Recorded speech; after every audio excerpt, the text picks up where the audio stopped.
ndabaramukije cyane amahoro y'Imana abane namwe kandi Uwiteka abishimire. Nshuti bavandimwe bene data, ndanezerewe cyane muri aka kanya kandi ni byiza, biranakwiye ko dukwiye guhora tunezerewe mu mwami wacu. Rero navuga nti ubuntu n'amahoro by'umwami wacu Yesu Kristo bibane namwe none n'iteka ryose kubwa Yesu. Rero muri aka kanya tugiye kuganira ku magambo avuga ngo Imana yararemye ariko irangije yicuza icyatumye irema. Wakwibaza uti mbese niki cyatumye Imana yicuza icyatumye irema? Wakwibaza uti mbese niki cyabaye kugira ngo Imana yicuze? Ni byinshi tugiye kuganira. Tugiye kureba amateka y'umuntu ndetse n'uburyo ki umuntu yahemukiye Imana. Umuntu ni nge, umuntu ni wowe, ariko ikiruta byose Uwiteka atubashije kumva no kumvira. Mureke mbere yuko dukomeza, mureke mbere yuko twimbika mu cyigisho, twicishe bugufi dusabe imbaraga z'Imana, twicishe bugufi dusabe imbaraga mvajuru zitubashije kumva no kumvira, kandi mu kanya tugiye kumarana ntaba ari twe ahubwo izina ry'Imana rihabwa icyubahiro. Data mwiza, byiringiro bizima, soko y'amahoro, twongeye kugushima tugushimira ubuntu bwawe ndetse n'uburinzi bwawe byabanye natwe mu minsi itambutse y'ubuzima bwacu. Tukaba tugejeje amagingo tugiye ku mwuka w'abazima uhererwa icyubahiro. Mubyeyi mwiza, urera urakiranuka, Mwami Imana uratuzi kuva inyuma kugeza imbere ku musokoro. Data ntaho uhishwe hacu, niyo mpamvu tuje imbere yawe.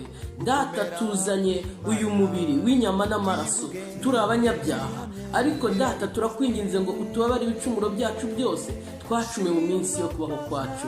Naba ari twe Mwami, ahubwo izina ryawe rihabwa icyubahiro. Uwiteka, abantu Mwami bateze amatwi iri jambo, Uwiteka ubakingurira imitima yabo, ubasukire Mwuka Wera, ubabashishe kumva no kumvira. Nyagasani, ibi ngibi ntibibe ibyo kwihimbaza, ahubwo bitubere impamba n'urwego bizatugeza mu bwami bwawe bwera.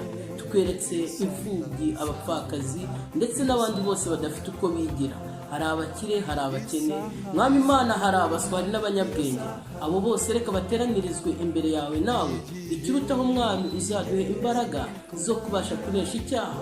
Ubwo uzagaruka turishimire kugusanganira, uzaturinde gukorwa n'isoni, ibikwiye Mwami Imana ibyaguhesha icyubahiro, ibyatuma twitwa abana bawe, kandi Mwami Imana ugahabwa icyubahiro mu isi no mu ijuru. Biduhe n'abakwambaza mu izina rya Yesu, amen.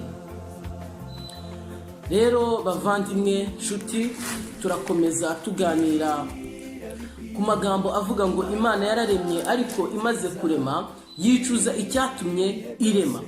Hari ingingo nyinshi cyane zizajyana umwana w'umuntu mu rubanza. Iyo twinjiye mu itangiriro ugasoma ku gice cyaho cya mbere, ugasoma ku murongo waho wa 4 cyangwa se ugahera ku murongo waho wa 3, ugakomeza ukareba uburyo ki Imana yagiye irema, ikarema umucyo, ikarema iki, byose ngo byari byiza, byari byiza, byari byiza, kugeza n'ubwo irangije kurema ngo yarabyitegereje ngo ibona ko ibyo yaremye ngari iki ari byiza. Imaze kubona ko ari byiza, niko kuvuga iti reka ndeme umuntu agenze gute abituremo, reka ndeme umuntu agenze gute abitware, abe umuyobozi wabyo. Ariko ngo Imana igeraho iricuza, yicuza icyatumye indema, yicuza icyatumye ikurema. Ese nshuti muvandimwe, waba uzi uruhare rwawe mu kwicuza kw'Imana? Itekerezeho, isuzume. Hari ikintu kijya kinera intimba ndetse n'agahinda. Iyo dusomye muri Yohana hatwereka yuko ngo igihe kizagera tuvanwe muri iyi si, twimurwe tujye mu bwami bwo mu ijuru. Kubazaba barabikoreye, ntago ari twese tuzaragwa ubwami bwo mu ijuru. Nshuti muvandimwe, ni bake cyane. Reba uko amatorero angana, reba uko abavuga Yesu bangana, reba uko abasenga bangana, ariko ngo inzira ni imwe. Iyo nzira nta yindi, niyo kwemera ibyaha no gusabana n'Imana no guhora twibutsa Imana amasezerano, tuyavugurura duharanira kwihana. Yesu niwe nzira y'ukuri n'ubugingo. Ariko nshuti muvandimwe, ngo Imana igitekereza kuturema yahuye n'ibibazo. Imana imaze kuturema, ijuru ryayo ryajemo ibibazo. Iyo dusomye mu byahishuwe igice cyaho cya 21, hari amagambo akomeye cyane ku murongo waho wa mbere. Ibyahishuwe 21 ku murongo waho wa mbere hari amagambo akomeye. Imana ntabwo yaremeye ijuru kuritwika. Hari amagambo avuga ngo iby'ijuru rishya ndetse n'isi nshya. Ese ibyo bizabaho kubera iki? Kubera iki hazabaho ijuru rishya? Kubera iki hazabaho isi nshya? Imana ntago yaremeye ijuru ryayo kugira ngo izaritwike. Ntabwo Imana yaremeye ijuru ryayo kugira ngo izarikureho, kugira ngo izaritsembe. Ariko ngo ijuru rizavaho, rizatwikwa, n'isi izagenza gute? Izashya. Iby'ijuru rishya ndetse n'iki? N'isi nshya. Ku murongo waho wa mbere mbona ijuru rishya ndetse n'isi nshya, kuko ijuru rya mbere n'isi ya mbere byari byagenje gute? Byari byakuweho, ntabwo byari bikiriho. Ariko bavandimwe, ibi bintu murabitekereza? Iyo dusubiye mu Itangiriro igice cyaho cya mbere ku murongo waho wa mbere, tubona ko ngo mbere na mbere ngo Imana yaremye ijuru n'isi. Ariko ngo isi n'ijuru bizakurwaho, haboneka ijuru rishya ndetse n'iki? N'isi nshya. Ku murongo wa gatatu Imana iravuga iti habeho umucyo, nuko umucyo ugenza gute? Ubaho. Ku murongo waho wa kane Imana ibona ko umucyo ari mwiza. Umva iryo jambo ngo umucyo, Imana ibona ko ari iki? Ari mwiza. Ese Imana yaremye ibintu ikabirema ari byiza. Wumva ko mu mugambi wayo hari harimo kuzabirimbura. Wumva mu mugambi w'Imana hari harimo kuzabitwika. Ariko ngo hazabaho ijuru rishya ndetse n'isi nshya, ngo kuko ijuru rya mbere n'isi ya mbere ngo bizabyagenje gute? Byakuweho. Ku murongo waho wa 9 Imana iravuga iti amazi yo mu isi yose ateranira ahantu hamwe, haboneke ahagenje gute? Ahumutse. Ibyo bibaho. Bimaze kubaho ngo Imana irabyitegereza. Ku murongo waho wa 9 Imana yita ahumutse iki? Ubutaka. Ahari amazi ihita iteraniro ry'iki? Ry'inyanja. Ngo Imana irabyitegereza ibyo nabyo, ngibona ko ari byiza. Ntabwo Imana yaremye ibyiza kugira ngo izabikureho, ahubwo umwana w'umuntu niwe wagenje gute? Niwe wabyishe. Wowe niwe wabyishe, njye ninjye wabyishe. Tubishyira kuri Adamu, kuko buri gihe umwana w'umuntu ahora ashaka ikimukuraho urubanza. Ariko uko biri kose ufitanye urubanza n'Imana, fitanye urubanza n'Imana. Nudahindukira ngo wihane urapfuye. Ijambo ry'Uwiteka riravuga ngo uvuga izina ry'Imana akura ikirenge cye mu bitagenje gute? Mu bidatunganye. Akanwa kawe nikatura kakavuga Yesu, akanwa kawe nikatura kakavuga Imana. Uhindukire ukuri ikirenge cyawe mu bigenje gute? Mu bidatunganye. Ku murongo wa 12 ubutaka bumeza ubwatsi ibimera byose, kandi ngo buri kimera cyera imbuto zigenje gute? Zikwiye.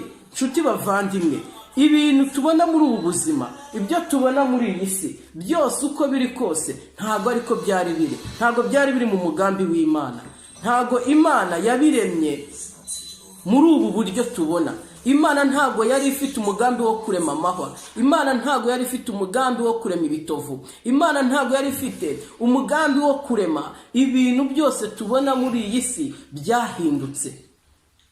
Ngaya amahwa, ng'iby'ibitovu, ibyo byose mwumva biriho ntago byari biri mu mugambi w'Imana. Ariko icyaha cyawe, icyaha cyanjye nicyo cyakuriye kubona ibi byose tubona. Muvandimwe, ufitanye urubanza n'Imana byange bikunde. Niba utihannye kuzajya mu bwami bwo mu ijuru, nukuri rota ku manywa y'ihangu.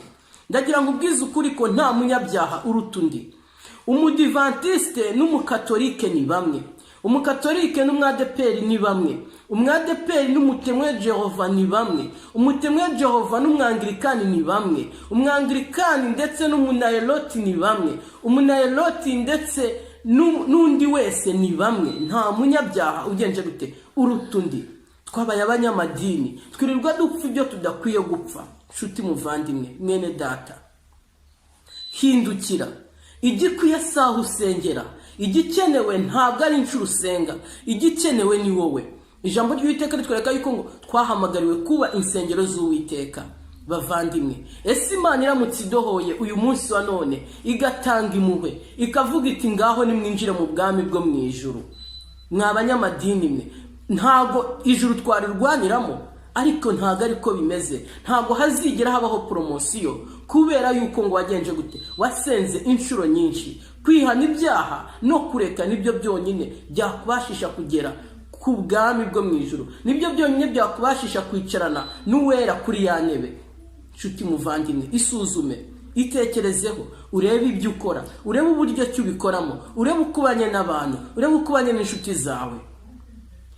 Imirimo itegetswe n'amategeko nta kintu izatumarira, kuyikora ntacyo byamara, ariko nubwo itazatujyana mu bwami bwo mu ijuru. Ijambo riravuga ngo nibabona imirimo yanyu myiza, nibabona ibikorwa byanyu byiza, ngo nibwo bazaherako ngo bashime so wahehe wo mu bwami bwo mu ijuru. Ntabwo bazamushima bitewe n'uko babonye ko twagiye gusenga, ntabwo bazamushima bitewe n'uko babonye yuko tuzi kuririmba, yuko tuzi kwambara, yuko tuzi oya. Nibabona imirimo yacu myiza, nubwo iyo mirimo itaduhesha ubwami bwo mu ijuru, ngo ariko bazashima Data wa twese wahehe wo mu bwami bwo mu ijuru. Muvandimwe, isubireho, ibyo ukora ubikorere kubahisha izina ry'Imana, ntubikorere kugira ngo wihimbaze imbere y'abana b'abantu. Ibyo uvuga ubivugire kubaha izina ry'Imana, ntubivuge kuko abana b'abantu bagusabye kubivuga. Uwiteka akugirire neza, agushoboze, akubashishe. Ntacyo wakwishoboza, ntacyo nakwishoboza.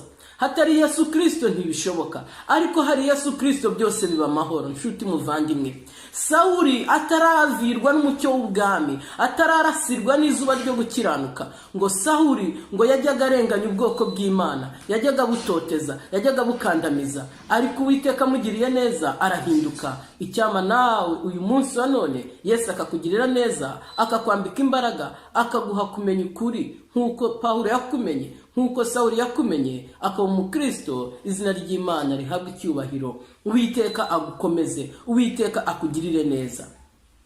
Iyo twinjiye mu mateka y'ubu buzima busanzwe, ngo dukinira mu kibuga abandi bakiniyemo, ngo kandi intwari zatubanjirije ngo zitwaye neza mu kibuga, ngo ntacyo tuzireguza. Nshuti muvandimwe, reka mbabwire ku mateka y'umugabo bita William Miller. Uyu mugabo bita William Miller ni umugorozi w'umunyamerika. Uyu nguyu nawe yari ameze nka Sawuli. Uyu nguyu nawe yajyaga arenganya abasenga, ntabwo yari azi Imana, ariko ngo ikintu yakoraga yakundaga gusoma ibitabo. Uyu rero William Miller ngo yaje kumenyekana ari ku myaka 16 y'ubukuru, yari ingimbi. Ariko kumenyekana kwiwe kwaje gute? Ngo muri icyo gihe igihugu cy'Amerika ngo cyifuzaga kugera ku bwigenge, independence.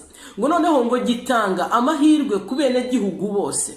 Nuko ngo Amerika iravuga iti, buri mwene gihugu niyandike avuga ibigwi by'igihugu cyacu ku ndirimbo y'ubwigenge. Haleluya. Nuko uyu William Miller ku myaka 16 ngo yari umwana w'umukapiteni, ngo yaje kwandika indirimbo irakundwa, bayishyize muri studio kubatunganya amajwi no kubatunganya amagambo, ndetse bigatuma byumvikana neza. Ngo indirimbo ye yaje gukundwa, ngo iba ari nayo itorwa, iramenyekana mu gihugu cyose. Birumvikana ko yagombaga kumenyekana. Uyu William Miller yafashwe nk'umugorozi, yafashwe nk'uwavuguruye kubera gusabana n'Imana. Uyu munsi wa none nawe nusabana n'Imana, Imana izakugirira neza. Nuko ngo arangije kumenyekana kuri iyo ndirimbo, ngo ni nabwo yahise yinjira mu gisirikare, aragenda akora neza, ahabwa ipeti rya kapiteni, aba umusirikare ukomeye mu basirikare b'Amerika, arakomera. Nuko amaze gukomera, ngo muri icyo gihe ngo Amerika yari igeranywe, ngo Amerika yari ifite ikibazo cyari kihangayikishije cy'ingabo z'Abongereza. Icyo gihe Amerika yari ifite abasirikare 5,000, kandi ingabo z'Abongereza ngo zari 15,000. ngo nuko ngubwo yarayoboye ingabo mu gihugu cy'Amerika. Nshuti bavandimwe, ngo hari itsinda ry'abasirikare muri abo basirikare 5,000, ngo ryari rifite umuntu wajyaga abwiriza, akigisha, akabwira abasirikare bagenzi bati, mujye mureka ibyo dukora byose dushingire ku Uwiteka, dushingire ku Mana. Maze William Miller yabyumva, agahora agenza iryo tsinda ananaritoteza, iyo unity agahora ayitoteza, ngo kugeza ubwo yatoteje uwo musirikare wajyaga asengera abandi akamushinja yuko ngo agumura abasirikare. Bavandimwe, uko ugenzereza abantu nawe niko Imana izakugenzereza, maze ngo aramutoteza. Ariko bidatinze igihe cy'imirwano kiragera. Ibyo ntibabihaye agaciro, kuko icyari kiraje inshinga ingabo za Amerika ndetse n'abanyamerika muri rusange kwari uguhangana n'Abongereza. Abongereza bari bakomeye, bari bafite ingabo nyinshi zikubye gatatu ingabo za Amerika, kandi ngo bari barigaruriye ibihugu byinshi bya Aziya ndetse n'ahandi hose ku isi. Amerika icyo gihe ntiyari ifite ijambo, ariko mutega amatwi mwumve, nuko ngo igihe kigeze cy'intambara, ngo ubundi nta nubwo byumvikana yuko ngo abantu 15,000 bahangana n'abantu ibihumbi bingahe bitanu, ngo barizariba ngo cyangwa se ngo batahira kuri fro. Iyo ntambara ntibaho, iyo ntambara ntibaho. Ariko ngo uri muri Yesu Kristo nta kimutera ubwoba. Tujya twumva intambara z'Abafilisitiya n'Abisiraheli, noneho nimwumva iyo ntambara y'Abongereza n'Abanyamerika. Aho ni mu gihe cyacu. Uko byagenda kose uri muri Yesu Kristo nta cyagukanga. Nuko ngo bajya ku ntambara, ngo bararwana, ngo bararwana, ngo bararwana, umva ngo byari bikomeye cyane. Ngo ariko ngo ya unity yarimo babasirikare basengaga. Babandi bagenzaga gute? Basengaga. Gusenga ntago ari uku kose kubonetse, gusenga kukuri. Ngo basengaga, ngo bararwana, ngo kugeza ubwo ngo bakubise ingabo z'Abongereza, ngo zaratsinzwe, ngo zitsindwa ubutongera kwegura iki? Umutwe. Ngo ingabo z'Abanyamerika zari nkeya cyane, ngo zakubise ingabo z'Abongereza inshuro, kugeza ubwo Ubwongereza bwatsinzwe bukavamo bukagenza gute? Bukagenda. Ngo Abongereza barahapfiriye. Maze ngo urugamba rurangiye, Abanyamerika bataha baririmba intsinzi, bataha baririmba independence. Nuko bahaye ijambo kapiteni wari uyoboye ingabo ariwe William Mirere, arangije aravuga ati ntabwo ari twe, nta maboko y'Uwiteka yagenje gute yabikoze. Izina ry'Imana rihabwa icyubahiro. Imana yihesheje icyubahiro. Kuba yisenga, kuba yiringira, ntabwo bazigera bakorwa n'isoni. Muvandimwe, niba usenga Imana by'ukuri, ukayisengera mu mwuka, ukemera Mwuka Wera akakuyobora, kuko ngo Mwuka Wera niwe utunihira iminiho itagerwa, adusabira ku Mana. Niba usenga by'ukuri, wihane by'ukuri. Niba usenga by'ukuri, ureke ibyaha by'ukuri. Nicyo Yesu Kristo agushakaho, nicyo Yesu Kristo anshakaho. Nuko ingabo ziratsinda. Ingabo zitsinda kubera yuko zishingikirije kuri Yesu. Uyu munsi wa none nawe ndi kugusaba ngo ushingire kuri Yesu. Mu by'ukora ushingire kuri Yesu, mu byo uvuga ushingire kuri Yesu. Ndakwinginze ushake icyo twita cornerstone, ushake ryabuye ryakomeje imfuruka, ushake piniye. Yesu Kristo niwe cornerstone, Yesu Kristo niwe piniye, niwe buye ryanzwe n'abubatsi, ngariko nyuma rikomeza imfuruka. Reka Yesu Kristo aze akugenderere. Nshuti bavandimwe, abana b'abantu muri Yesaya bafashe Yesu ngo nkaho yari yaracumiswe n'Imana, kandi ngo imibabaro yacu, intimba zacu, ibyaha byacu, nshuti muvandimwe, ngo nibyo Yesu Kristo yazize, nibyo byamushenguye, nibyo byamuteye intimba. Ariko twebwe ngo tumufata ngo n'uwahemukiye Imana, tumufata n'uwashinyaguriwe ndetse n'uwagiriwe nabi n'iki? N'Imana. Mwumve, ibiteye agahinda ni byinshi, ariko umenye ko iherezo rya byose ari urubanza. Uzajya mu rubanza, nzajya mu rubanza nimba nanjye ntaruboneye imbere y'Imana. Mureke twiyeze, mureke twiboneze, mureke twitunganye, dukore ibikwiye, kuko nicyo Uwiteka agenje gute adushakaho. Ijambo ry'Iteka riravuga ngo yewe mwana w'umuntu we, ngo dore nakweretse icyiza cyari cyo, ngari kugenza gute urinimira. Nshuti, wikwinangira, irekure, egera Yesu Kristo akugirire neza. Kwirirwa wumva ibibwiriza hirya no hino, ibyo nta kintu byakumarira. Kwirirwa ugenda hirya no hino, ibyo nta kintu byakumarira. Urusengero rurimo abantu benshi cyane, waba uteraniyemo nawe ukaba urimo, urwo ntirwaguhesha ubwami bwo mu ijuru. Insengero ni ingenzi, ni na ngombwa, ariko nta munyabyaha uruta undi. Aho waba usengera hose uri umunyabyaha, ndagira ngo ubwize ukuri ko igikwiye nuko washaka Yesu Kristo bigishoboka, nuko wamwambaza bigishoboka umunsi wa none. Uyu William Mirere ngo amaze kubona yuko ngo Yesu Kristo ahari amuneshereje atumye batsinda, ngo yegereye Imana. Amaze kwegera Imana arayisenga, arayibwira ati Imana mpishurira unyereke uwo ndiwe. Imana imwereka ko ari umunyabyaha, arangije arihana. Nuko ngo Mana mbabarira ibyaha byanjye, Imana iramubabarira. William Mirere asaba Imana ikimenyetso, isezerano, Imana irarimuha. Atangira kwiga, atangira gusoma Bibiliya. Uko yasabanaga n'Imana umunsi ku munsi, ng'Imana yaragiye iramuvuburira, iramuha koko, imusukira mwuka wera, imusukira mwuka wera. Uyu William Mirere niwe Imana yahaye gusobanurira isi iby'imyaka 2300 dusanga muri Bibiliya, dusanga mu byahishuwe. Niyo yamuhaye gusobanukirwa iby'icyumweru gisohoza ubuhanuzi bwa Daniyeli. Niyo yamuhaye gusobanukirwa no kumenya amateka ya Yesu n'igihe Yesu Kristo yagenje gute yabatirijwe. Uko utindana n'Imana iguha ibyayo, uko utindana n'Imana iragusobanurira, uko usabana n'Imana igenda ikwiyegereza kandi ikakwiyereka muri byose. Shuti muvandimwe, hari urubanza vuba aha n'ibigitinze Yesu akagaruka. Ariko igiteye intimba, ikibabaje, ngo umwana w'Imana ngo azahorana inkovu, nubwo tuzambikwa umubiri udapfa, ngo ariko Yesu Kristo we ngo azahorana inkovu. Shuti muvandimwe, reka nkubwize ukuri, urubanza ruri hagati yawe n'Imana ni icyaha. Ihana ibyaha, ihane bikitwa none. Mu ijuru habaye ikibazo gikomeye cyane kubera kuremwa kwawe, mu ijuru habaye ikibazo gikomeye cyane kubera kuremwa kwanjye. Ariko uyu munsi wa none ijambo riragira riti ihane, ihane, kuko Imana yarababaye, yicuza icyatumye irema iki umuntu. Iravuga iti sinzahora nduhanya n'iki n'abana b'abantu. Muvandimwe, ihane, nicyo gikwiye. Ihane, reka ibyaha, zibukira ibyaha, reka icyitwa icyaha n'igisa nacyo, reka irari n'ibindi bishuko byose bive muri wowe. Uwiteka akugirire neza, Umwami Imana agukomeze, akubere byose muri byose, ibikwiye ibyaguhesha ubugingo, ibyatuma witwa umwana w'Imana, Imana igahabwa icyubahiro. Reka tubisabire mu izina rya Yesu Kristo Umwami wacu.